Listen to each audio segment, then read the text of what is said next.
પ્રભુ ઊંચી અટારીએ બિરાજમાન થઈ તમે આવા નીત નવા નવા દર્શન આપી ભક્તજનોને તમે રાજી કરી રહ્યા છો. પધારો મહારાજ, પધારો. આવા દિવ્ય દર્શન, અદ્ભુત દર્શન. પ્રભુ આપના સુસ્વાગતમાં એક ગુલાબનું પુષ્પ અર્પણ કરીએ છીએ.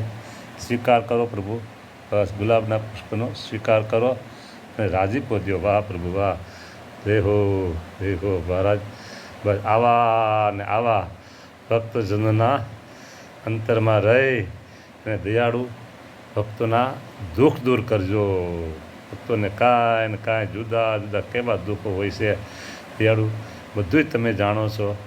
ભક્તો પ્રાર્થના કરતા હોય એની પ્રાર્થનાનો સ્વીકાર કરતા રહેજો મહારાજ, સ્વીકાર કરતા રહેજો. ભક્તોને રાજી કરજો, રાજી કરજો, રાજી કરજો મહારાજ. હાલો હવે આપ